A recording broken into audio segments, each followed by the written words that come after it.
Assalamualaikum warahmatullahi wabarakatuh. Bismillahi walhamdulillahi wassalatu wassalamu ala rasulillahi sallallahu alaihi wasallam. Allahumma la sahlan illa ma ja'altahu sahla wa in syi'ta ja'alta as-sa'ba sahla faj'al bifadlika kulla sa'bin alaina sahla. Allahumma ij'alna minal ladzina yaquluna faya'malun ويعملون فيخلصون ويخلصون فيقبلون اجعلنا اللهم من الذين يستمعون القول فيتبعون أحسنه وافتح اللهم لقولنا قلوبا غلفا وأعينا عميا وآذانا صما واجمعنا اللهم هذا الجمع الكريم الطيب المبارك في الدنيا دائما على طاعتك وفي الآخرة مع سيدنا محمد صلى الله عليه وسلم في الفردوس الأعلى اللهم آمين يا رب العالمين. Bapak Ibu semuanya sehat? Alhamdulillah. Semangat? Insyaallah. Insyaallah pada kesempatan hari ini Al-Faqir mau berbicara sedikit, cerita sedikit tentang buku yang paling mulia di muka bumi Allah Subhanahu wa taala. Mari kita bersama-sama saling ingat kepada Al-Qur'an. Al-Qur'anul Karim. Kalamullahi Subhanahu wa taala. Firman Allah Subhanahu وتعالى. القرآن الكريم نزل في أفضل الشهور. القرآن الكريم diturunkan oleh Allah Subhanahu wa taala pada bulan suci Ramadan. Oleh karena itu bulan suci Ramadan itu menjadi bulan yang paling utama antara bulan-bulan yang lain. Tepatnya pada malam Lailatul Qadr, sebagaimana Allah Subhanahu wa taala berfirman di dalam Al-Qur'an, "Inna anzalnahu fi Lailatul Qadr wa ma adraka ma Lailatul Qadr Lailatul Qadri khairum min alfi syahr." Oleh karena itu malam Lailatul Qadri menjadi malam yang terbaik.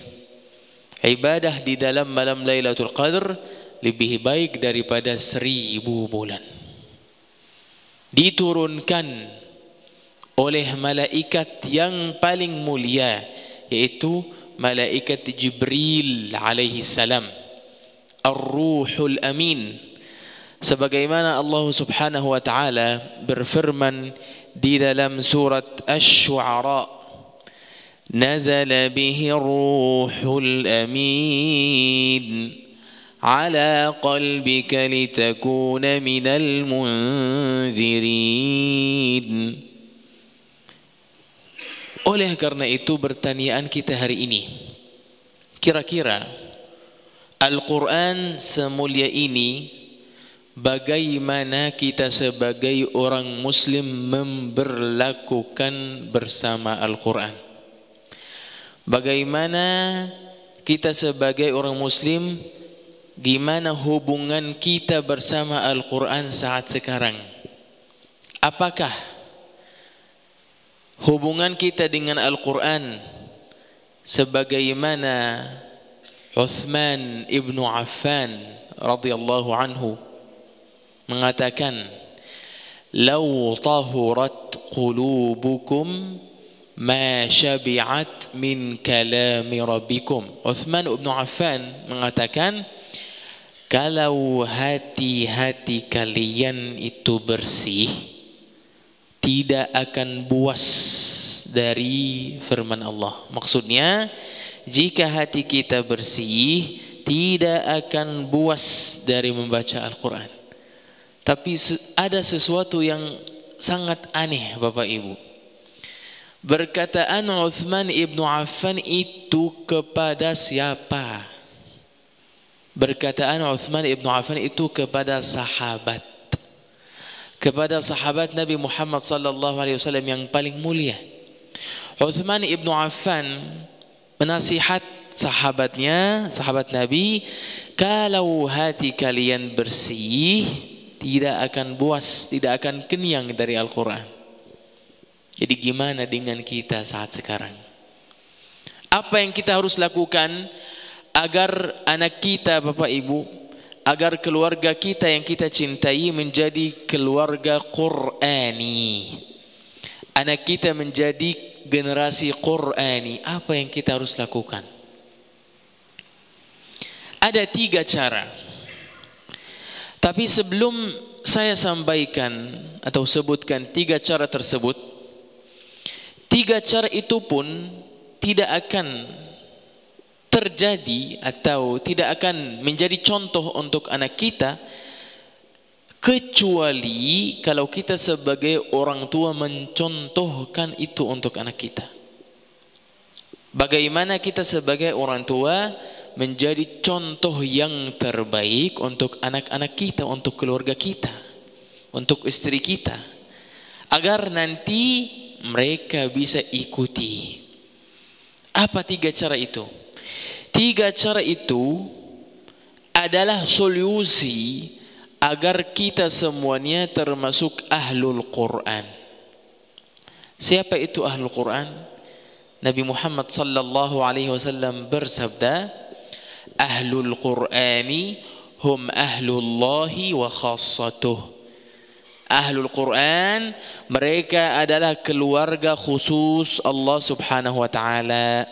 Bapak Ibu, kita di dunia ini dibagi 2, manusia dibagi 2. Ada orang muslim biasa dan ada orang muslim VIP atau orang muslim termasuk keluarga khusus Allah subhanahu wa ta'ala. Siapa mereka? Adalah ahlul Quran. Siapa antara kita yang tidak mau menjadi ahlul Quran? Siapa antara kita yang tidak mau menjadi keluarga Allah subhanahu wa ta'ala? Pasti kita semuanya mau. Caranya 3. Yang pertama, jadilah penghafal Al-Quran. Berusaha untuk menghafal Al-Quran 30 juz. Dari surat 1 surat Al-Fatihah sampai surat 114 surat An-Nas. Tapi Ustaz, kadang-kadang susah. Saya mau bertanya, adakah di zaman kita sekarang anak kecil usianya 5 tahun, 6 tahun sudah selesai menghafal atau tidak? Ada. Berarti menghafal Al-Quran, mohon maaf, tidak susah. Ada di Mesir satu kampung, mungkin ada yang pernah dengar, namanya Arabul Quran. Kampung Arabul Quran itu mungkin ada yang pernah dengar cara mengajar Al-Quran yang namanya Nurul Bayan. Nurul Bayan itu keluar dari kampung namanya Arabul Quran. Di sana, di kampung Arabul Quran itu, anak kecil usianya 4-5 tahun, Masya Allah, sudah selesai 30 juz. Sudah selesai menghafal 30 juz.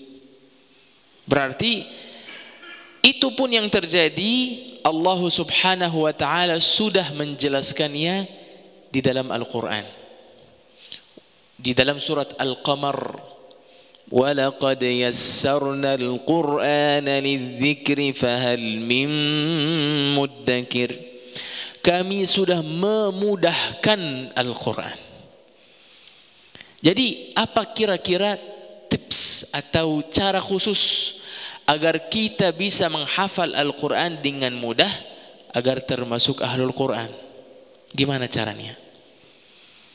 Sebelum saya sampaikan caranya, Bapak Ibu, di Indonesia kadang-kadang ketika kita mau mulai menghafal, kita mulai dari surat-surat pendek, ya kan? Surat An-Nas, Al-Falaq, lalu pindah ke juz 1 Al-Baqarah. Itu yang bikin banyak orang tidak lanjut lagi. Kenapa? Kalau ada mobil baru gigi 1 langsung gigi 4 nggak mungkin. Jadi agar kita bisa menghafal Al-Quran, mulailah dari surat An-Nas. Jangan mulai dari surat An-Naba, amma yatasaalun, jangan. Dari surat An-Nas, atau kita bisa bilang mulailah juz 30 dari belakang ke depan. Kalau merasa bahwa hafalan saya itu bisa tambah, jangan tambah dulu. Memungkinkan yang sudah hafal. Kalau saya merasa bahwa bisa hafal banyak, jangan banyak dulu. Memungkinkan yang sudah hafal, karena hafalan kita itu bertambah-tambah. Maka harus murajaah kita itu bertambah-tambah. Ini cara yang pertama, jadi penghafal Al-Quran. Tapi pasti kemampuan orang itu berbeda-beda. Kalau kita mau termasuk ahlul Quran, cuma satu cara saja untuk menjadi penghafal, ada antara kita orang tua tidak bisa menghafal. Ada antara kita yang kemampuannya terbatas, enggak bisa menghafal Al-Quran. Apa yang harus terjadi? Cara kedua, kalau kita tidak bisa menghafal Al-Quran, yang mana penghafal Al-Quran itu bukan wajib, bukan fardu, ya. Tapi kedudukan orang yang penghafal Al-Quran nanti pada hari kiamat sangat tertinggi, Bapak Ibu. Kalau tidak bisa menjadi penghafal, jangan tinggalkan membaca Al-Quran. Satu hari yang kosong dari Al-Quran, Bapak Ibu, kita akan menyesal nanti. Kita akan merasa pahitnya nanti. Ada beberapa ulama yang mengatakan, ma zahamal Qur'anu syai'an illa barakah. Al-Quran tidak masuk ke salah satu urusan dunia kecuali memberkahinya, menjadikannya berkah. Coba, kadang-kadang kita merasa waktu kita sempit cepat berlalu. Tapi sebenarnya bukan sempit, bukan cepat berlalu. Tidak ada berkah. Berkahnya hilang. Kenapa? Karena waktu kita, hari kita itu kadang-kadang lupa dengan Al-Quran. Anggaplah Al-Quran sebagai obat. Kalau kita sakit, datang ke dokter, minum obat 3 kali sehari. Anggaplah Al-Quran sebagai obat. Buka hari kita dengan Al-Quran. Habis subuh, jangan pegang HP dulu. Habis salat subuh, buka hari kita dengan Al-Quran. 20 menit saja baca Al-Quran. Siang 20 menit saja. Sebelum tidur, jadikan aktivitas terakhir membaca Al-Quran. Sebelum tidur. Maka hari kita terbuka dengan Al-Quran, tertutup dengan Al-Quran. Tidak mungkin aktivitas antara buka dan tutup itu enggak ada berkah, enggak mungkin. Karena ulama mengatakan kalau Al-Quran masuk ke salah satu urusan duniawi menjadikannya berkah. Nabi Muhammad SAW bersabda, Iqra'ul Quran, perintah dari Nabi kita. Bacalah kalian Al-Quran. Kenapa wahai Rasulullah? Fa innahu ya'ti yaumal qiyamati syafi'an li ashabih. Karena Al-Quran nanti akan datang pada hari kiamat sebagai pemberi syafaat kepada siapa? Kepada temannya di dunia. Kata ashabih di dalam bahasa Arab artinya teman yang sangat-sangat dekat, bukan sekadar teman saja. Kalau kita mau mendapatkan syafaat Al-Quran nanti pada hari kiamat, jadikanlah Al-Quran sebagai teman di dunia, maka Al-Quran tidak akan lupa kita di akhirat. Yang mana kondisi kita di akhirat itu tidak tentu selamat, Bapak Ibu. Semua orang pada hari kiamat akan melewati jambatan yang namanya as-sirat. As-sirat itu yang kita sering sebutkan as-siratul mustaqim, ya, sirat yang lurus. Kalau kita mau tahu apa bentuknya sifat-sifat as-sirat itu sangat ngeri. Jembatan as-sirat itu satu gelap. Ketika kita masuk kawasan as-sirat, tidak bisa melihat atas, bawah, kanan, kiri, nggak ada, gelap semua. Yang kedua, panjang. Yang ketiga, tajam. Bayangkan kita jalan di atas pisau, sakit atau tidak? Sakit. Jadi bagaimana kita bisa lewat as-sirat itu? Manusia 3 bagian. Ada yang lewat as-sirat, jatuh, berdiri, jatuh, berdiri. Apalagi di bawahnya neraka jahanam, kena jahanam. Bagian pertama selamat, tapi jatuh, berdiri, kena neraka jahanam, tapi selamat. Mereka adalah orang mukmin yang melakukan maksiatan di dunia. Mereka selamat tapi merasa kesulitan. Yang kedua, ada orang masuk kawasan sirat, jatuh, berdiri, jatuh di bawah api neraka jahanam. Na'udzubillahi min dzalik. Kelompok yang ketiga, mereka masuk kawasan sirat langsung sampai akhir, tidak ada masalah, tidak jatuh, tidak kena jahanam sama sekali. Itulah orang yang mendapatkan syafaat Al-Quran nanti pada hari kiamat. Ini cara yang kedua agar kita termasuk ahlul Quran. Jangan lupa membaca Al-Quran setiap hari. Di antara kesibukan dunia zaman sekarang Bapak Ibu, mungkin kita lupa.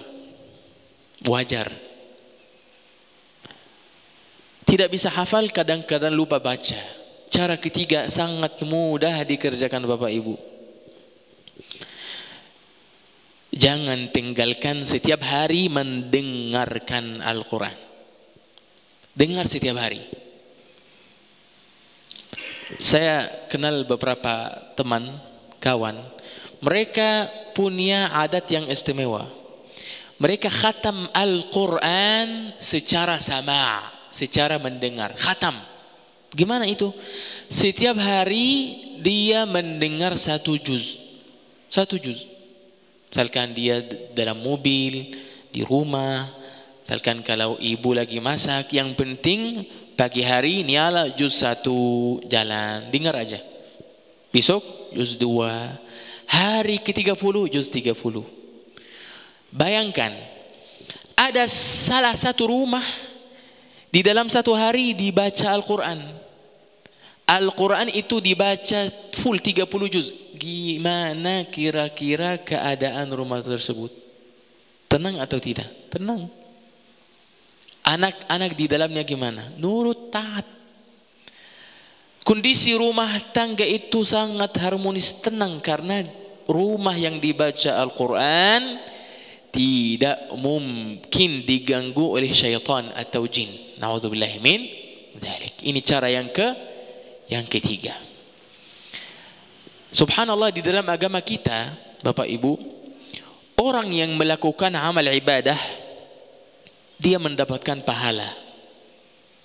Dan orang yang memudahkan ibadah itu untuk orang lain, dia mendapatkan pahala walaupun tidak melakukan ibadah tersebut. Sebagaimana Nabi kita Muhammad sallallahu alaihi wasallam bersabda, ad-dallu 'alal khairi kafa'ilih. Orang yang mengajak untuk kebaikan, mengajak bukan melakukan, mengajak untuk kebaikan, dia akan mendapatkan pahala seperti orang yang melakukan kebaikan tersebut. Oleh karena itu, Fadilatul Syekh Al-Marhum Syekh Ali Jabir rahimahullah ta'ala, pasti kita masih ingat nama beliau. Beliau meninggal dunia 2021 sampai ke Indonesia 2028. 2008 meninggal dunia 2021. Walaupun sudah 5 tahun Bapak Ibu meninggal dunia beliau, tapi nama beliau masih teringat. Ketika nama beliau disebutkan, tidak ada satu orang pun yang lupa beliau. Kenapa? Karena dakwah beliau hanya tentang Al-Quran. Beliau tidak lupa Al-Quran di dunia, maka ketika beliau dipanggil oleh Allah Subhanahu wa taala masih teringat karena Al-Quran tidak lupa dengan temannya. Ketika beliau masih hidup punya cita-cita bagaimana bisa mewujudkan 1 juta penghafal Al-Quran dengan cara mewakafkan Al-Quran, mushaf Al-Quran ke pondok pesantren, ke rumah Quran yang mana di dalamnya ada banyak santri. Dan alhamdulillah kemarin di Labura, alhamdulillah saya ikut menyalurkan Al-Quran ke salah satu pesantren di sana. Jumlah santri sekitar 300, tapi jumlah mushaf Al-Quran yang mereka menggunakan sangat rendah, sampai mereka memakai Al-Quran secara bergantian.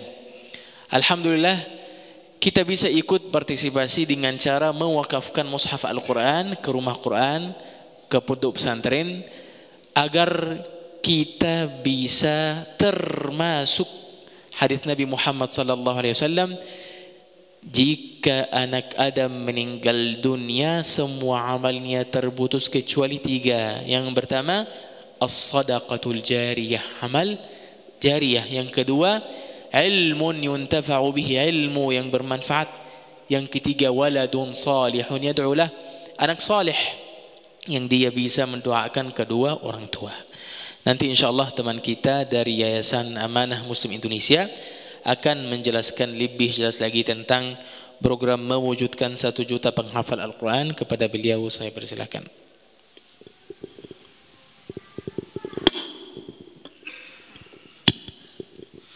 Baik, tabarakallah, jazakallahu khair. Kami ucapkan kepada Al-Mukarram Syekh Abdul Rahman Hasan Al-Misri yang telah menyampaikan ilmunya kepada kita di malam hari ini.